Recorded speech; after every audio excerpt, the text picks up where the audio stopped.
The Ennis Sisters have received awards and accolades over the years, and they give a lot of credit for their musical success to their father, John, who passed away this week.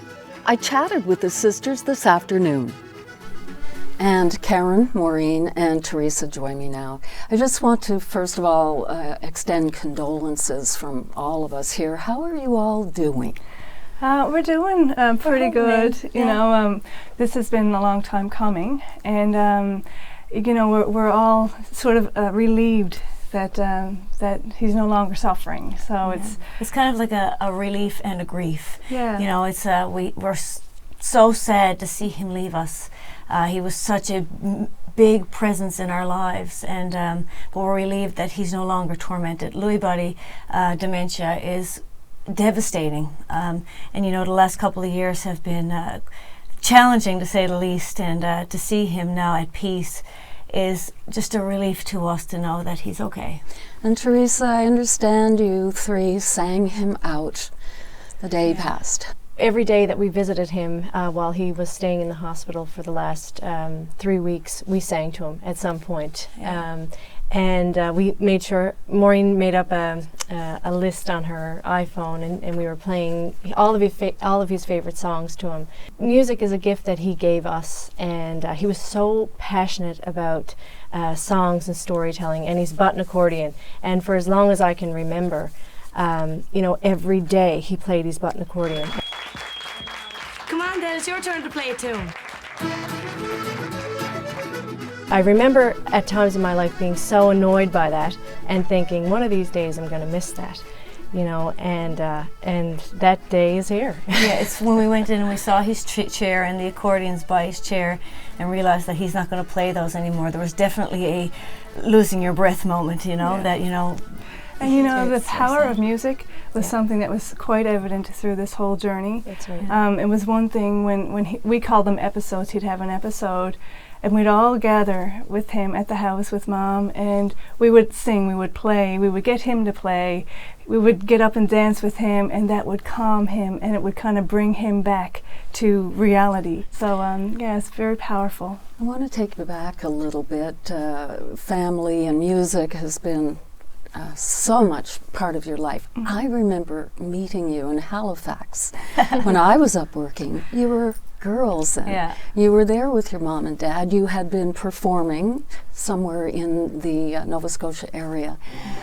How important was it for you to have the influence of your mom and your dad?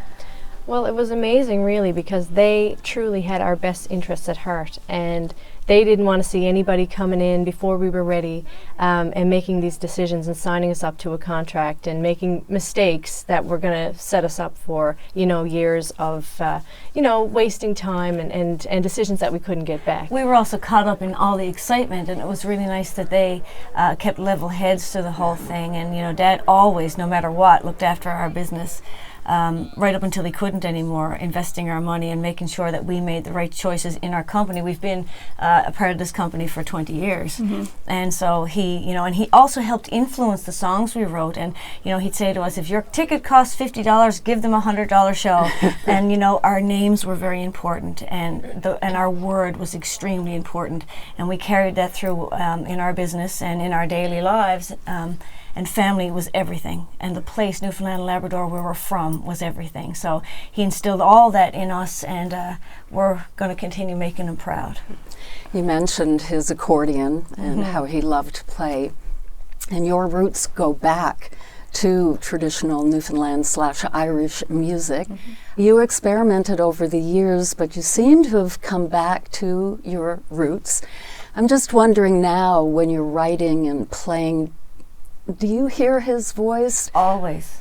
There's not a thing. This whole record that we have coming out now, June 15th, which is almost It's bizarre because we didn't choose that date for any particular reason, but it is his birthday weekend and Father's Day weekend, and it's a tribute. Now we had to go back because of our father's passing and have a special on our artwork on the CD, to a tribute to our dad, and we're going to hold on to all the things that he gave us, and you know, this is a record I think he'd be very, very proud of.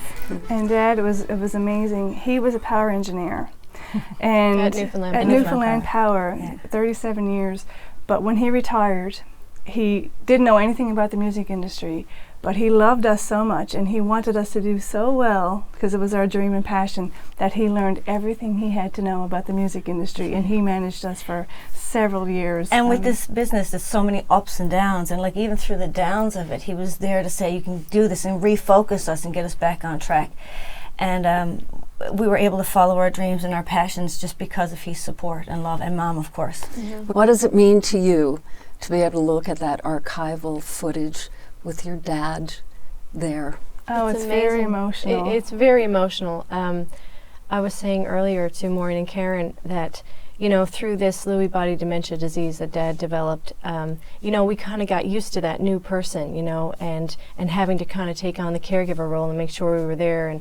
But going back and seeing those, you know, that old footage and going through the old photos, you know, it just reminds us again of who he was. And he was such a passionate person for life, and he loved his family. He was a true gentleman. Yeah, he he really was. was. And I don't know of anyone who had a bad word to say about him, and which is so nice now to see all the tributes coming in, and it's very emotional to read them, but it's so special for the family to be able to know that he impacted so many people.